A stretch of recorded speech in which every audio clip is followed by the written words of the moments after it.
A movie? No, a Goofy movie. Amongst all of Disney's animated features throughout the 1990s, a Goofy movie is one of their most interesting cases, where despite the fact that this is a hand-drawn animated picture and it stars one of Disney's most famous cartoon characters, this is technically not part of Disney Animation's official lineup because it's not from their main studio. And yet, even with that, the fanfare is debatably about as large as their movies during that time.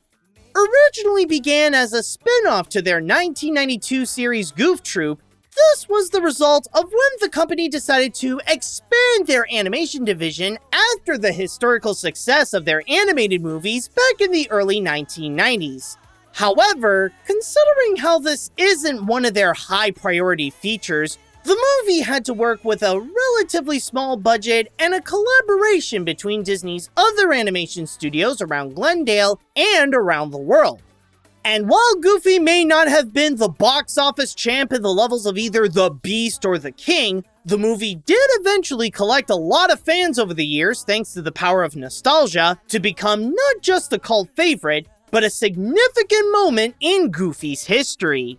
Yeah, as Jim was saying, absolutely, at Comic-Cons for the last 10 years, the popularity of the movie has just steadily increased. It's kind of like a fine wine. It just gets better with age, and more people appreciate it. And now, 25 years later, parents and their kids both enjoy it together, and that's bringing a whole different dynamic where the fathers and sons can enjoy it together, and moms and sisters and everybody. It blows me away, and I'm so honored to be a part of it after all these many years. So now that we'll be going on the open road with Max and the Goof, should this earn the title of a standout nostalgic feature? Or will I not be able to see eye to eye with the film? Let's find out. The story. As it is a whole movie about the world's most beloved cartoon Goof, it begins exactly like how you would expect. A disturbing nightmare.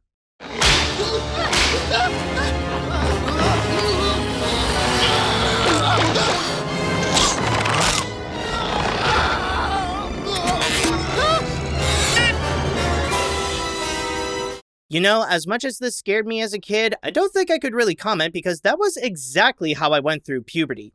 In fact, it was so traumatizing for my body that my voice decided to skip the process, as you could probably hear. Anyways, inspired by then studio chairman Jeffrey Katzenberg's road trip that helped strengthen the bond with his daughter, the movie is all about Goofy and his son Max going on a road trip in the hopes that it could have the two be closer together. Considering that this movie faced a limited budget during its production, it decided to go with a minimal approach, where it couldn't necessarily afford to go extra and play around with other crazy ideas like the Mitchells versus the Machines, where they can have a whole robot apocalypse happening alongside the family's road trip. In a Goofy movie, however, it's just the two going to several stops, driving down the open road, and that's it. We're gonna work this out. Work this out? But Dad... No buts about it, Maxie boy. Your old pop knows best. But... On the surface, this may seem like your basic road trip movie, and other than the element of Goofy, there wouldn't be a whole lot for this to stand out. In actuality, that's not really the case. Sure, there isn't much you can do with a small budget and a 70-minute running time, but the writing did the right thing to use all of its energy to focus on the most important aspect of the picture, and that is the heart. Even with Goofy on the wheel, the true driving force that carries the whole film is the relationship between Max and Goofy. They may have their own goals and their personalities couldn't be more opposite, but at the end of the day, they are father and son, and that's a connection they can never get rid of. With a simple plotline of Max wanting to go to LA to keep a promise to a girl he likes to appear at a concert, and Goofy wanting to go fishing with his son at Lake Destiny in Idaho, it's understandable that the narrative itself doesn't leave a whole lot of surprises to keep audiences guessing about the ending. But what it does to make up for it is having audiences invested in what will happen between the two. In a way, it's never been about where they end up. It's about how the journey affects their relationship. And while they do supply a good amount of comedy that does help keep the picture entertaining, as positively expected from Goofy, it also gives out some powerfully emotional moments that can really hit hard. Especially with Goofy, where the film shows the emotional consequences he has to go through when the trip is not going as well as he thought. I'm not your little boy anymore, Dad. I've grown up. I've got my own life now. I know that. I just wanted to be part of it. And through that focus to see their bond grow as the feature progresses, that's when the film becomes a lot more engaging and feel genuine, as it makes it easy for the viewer to see themselves in this parent-child relationship and show both the conflicts and the tender moments that many can relate. The story may be a simple road trip, but just like how these two need each other, the only thing this movie needs is Max and Goofy, and that is just enough to deliver something emotionally strong. The animation. As I said before, this was a collaboration from many of Disney's animation studios, both in Glendale and around the world. However, while a lot of the work may not be primarily done at the main studio, they still did provide a helping hand, along with other studios that did work on the bigger animated features like the ones in Paris. As a result, the animation may not be on par with The Lion King, but this is honestly quite close. Even if this is technically based on Goof Troop, the big visual difference between the movie and the series is the designs, where instead of having a look that's more reminiscent to the Disney comics, they went directly with a style that stays true to the classic cartoons, but still have the characters be in a modern environment, or at least modern at the time.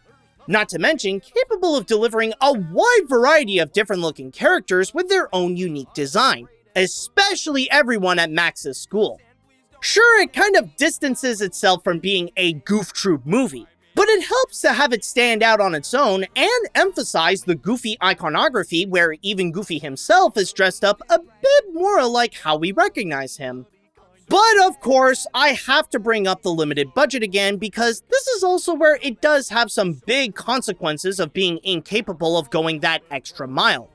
However, that doesn't mean that Disney wasn't able to make the most out of what they have. In fact, like I said, they were still able to make something that looks amazing in its own right. While many of the backgrounds aren't fully interesting to immerse audiences into the generic environments, like Max's school and his neighborhood, and the two going through a typical forest and a canyon, there are some spots that they stay that do try to be eye-catching by filling in as much details as possible, like Pete's RV, the nautical motel room, and who couldn't forget the beauty of Lester's Possum Park. What say we get our picture taken? You have got to be kidding. Oh, all right, but you're missing out. But then there's the character animation, and this is where the movie stands out as more than just a film based on a TV show. As impressive as how smooth the movements can be, what's really impressive about them is the way they can sell the mood of the moment. As much as it knows when to play with the comedy and have the animation be more expressive, bouncy, and have good choreography, it also knows when to take it seriously. When it's time to emphasize the character's emotions, whether they be in love or in despair. In fact, the source of some of the more powerful scenes is the subtlety in their movements, where they don't say anything, yet their expressions alone tell everything that's going on.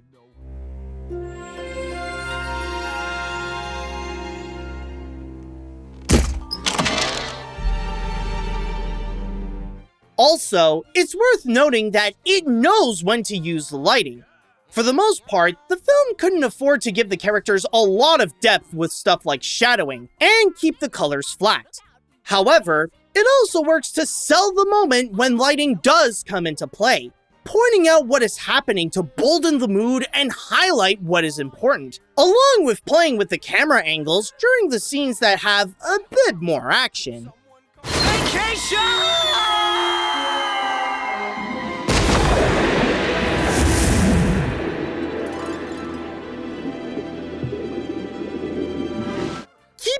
mind that back in the 1990s, Disney had a ridiculously high standard when it comes to their animation quality. Well, they still do, but I mean that their standards have significantly raised compared to how it was back in the 1980s. But with the fact that this one is not primarily from their main animation studio and still came out looking this solid, this is quite an impressive achievement. The characters. A major challenge that some movies have easily underestimated is taking a classic cartoon character and adapt them to the big screen. Yes, they can be highly beloved for many decades, but some learn the hard way that there are some tunes that are best meant for 7-minute shorts instead of a feature film that can last over an hour. In the case of a Goofy movie, the filmmakers decided to take a unique approach with Goofy. One that can be considered far different than what was shown in either the old cartoons or in Goof Troop. In the movie, Goofy still has many of his familiar traits, often being highly clumsy and far from the brightest that can lead to a lot of comical mishaps, but he is good-hearted and always means well. But the key difference here is how it emphasizes the latter, to present the emotional side of Goofy. One thing is clear is how much he loves his son, and despite how he is completely out of touch with modern times, he wants to make sure that he doesn't go down the wrong path, which is a big reason why he's doing this road trip, to protect him as much as it is to connect with him. However, even with his own happy-go-lucky nature, Goofy can still have his limits. He knows exactly what he wants and what to achieve, and there are those rare moments where he has to step up as a father and call out either Max when he finds out that he is being used, or Pete to defend him. You know, maybe Max isn't all the things that you think a son should be, but he loves me. Hey, my son respects me. Speaking of which, this is a different Max than the show. Now in high school, he has a massive crush on a girl named Roxanne, and would do anything to achieve her love, even if it means lying his way to get there. Of course, as a rebellious teen, it's easy to see where he could be in the wrong to the point of manipulating his own father to get what he wants. But then again, there is a side of Max where you can't really blame his actions because, well, we've all been there before. Let's face it, love can make us do very stupid things, and there are plenty of times when our parents have downright embarrassed us in public or have their plans that they drag you into really mess up yours. Even when Max can be despicable, it's hard not to see ourselves in Max during those times, and all he wanted is to make sure his golden opportunity doesn't get ruined. That, and there is the undeniable fact that he is Goofy's son no matter what, and he eventually has to learn to accept it, especially when he did pick up many of his mannerisms.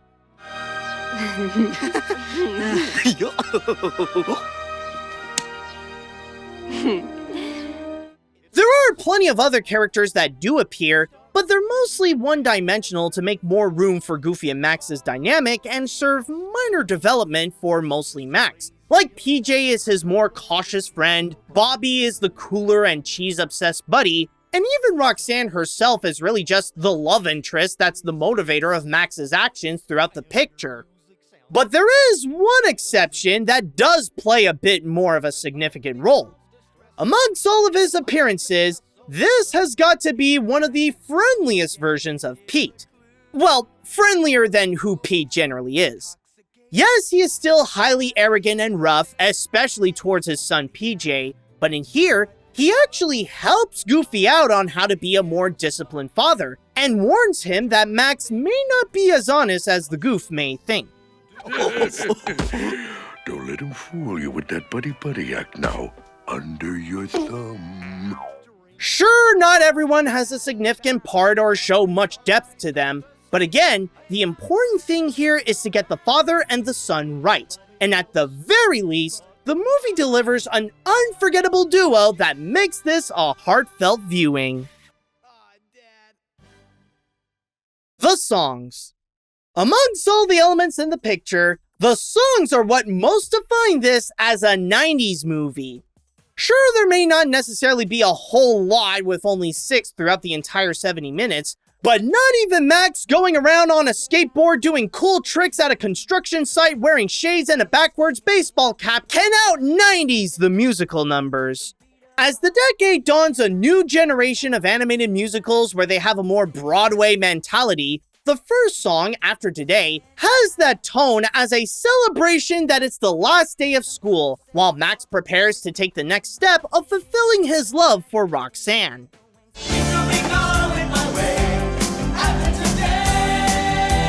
Then on the trip, there's Lester's Possum Park that's more of a novelty song that parodies animatronic shows with its own little hoedown, and On the Open Road that really plays with Goofy and Max's personalities, along with plenty of other unique one-off characters that drive by. Don't you wanna be hanging from a tree? We're mighty glad to see you, and the parking's always free. And California, yeah, you're bust. Look out, dirtbags, in my dust from now on. I own the open road. Then there's Nobody Else But You. That's a touching duo between the two leads where they settle their differences to accept that they need each other in their lives. Nobody else but you. It's just our luck. And finally, the most 90s songs of them all, sung by one of the most 90s animated character, the Powerline songs Stand Out and Eye to Eye, which are like pop singles that emulate the styles of artists like Michael Jackson and Prince.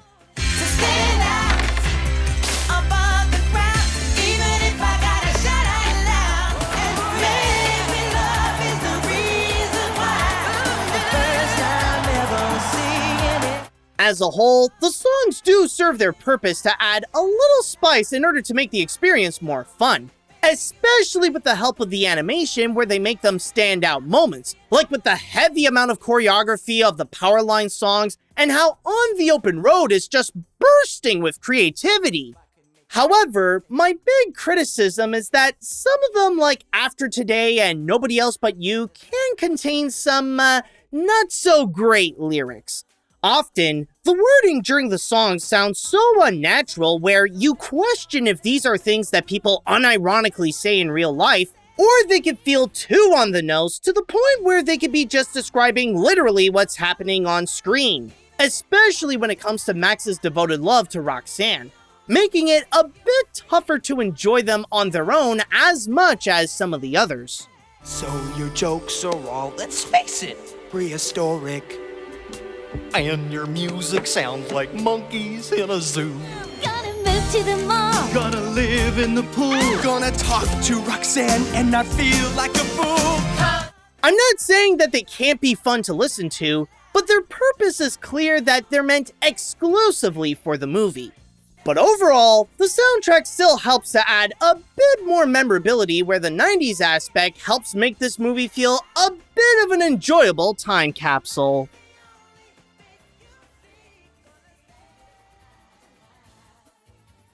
A Goofy movie is a road trip that proves that you don't need to pack a lot in order to have an unforgettable journey.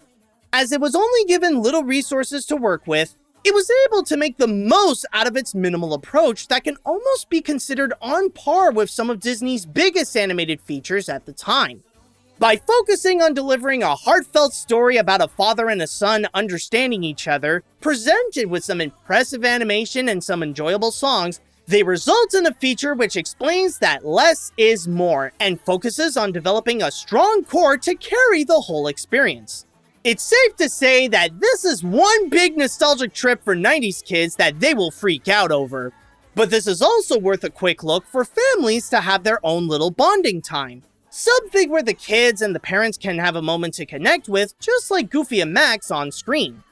I will admit, knowing Goofy more for his classic cartoons, I would have never guessed that this is how his movie would be.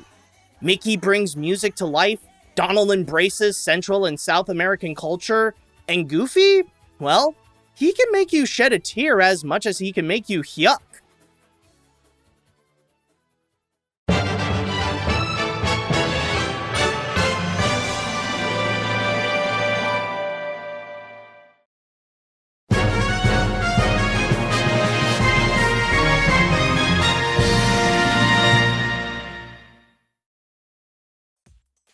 Hey guys, this is Animat, and of course, as a 90s kid myself, I would also consider this to be a nostalgic trip. In fact, one thing that I do remember the most from a Goofy movie is that I would frequently watch a lot of Disney sing-along songs as a kid.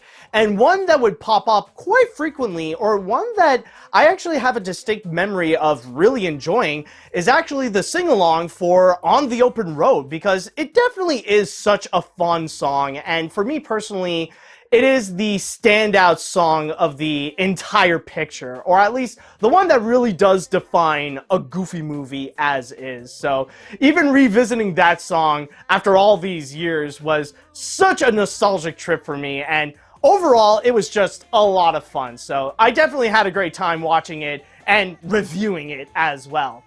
But anyways, now that we are done with a Goofy movie, it is now time that we shall go and move on to a Patreon request. And this one shall be from Adela Archuleta. So, if you guys would like to be like Adela and you want to go and support my work and get some amazing rewards at the same time, including but not limited to seeing my videos before anyone else, then all you have to do is go to patreon.com/animat. But at the same time, if you guys would like to suggest an animated film you would like me to review and I would put onto the animation hat, then all you have to do is write me an email at animatsreviews@gmail.com. Alright, so with all that said, what is it that Adela suggests me to go and review? Well, for this one, we are actually going to go and visit the works of a legend. Someone that I have yet to fully talk about, but someone that I honestly should. And this is regarding Osamu Tezuka, one of the pioneers of both manga and anime, the man who has shaped Japanese media to what we know today. A true legend in the industry and definitely a true legend in Japan. However, he is also known to be one of the horniest people in Japan, and our next review will prove why.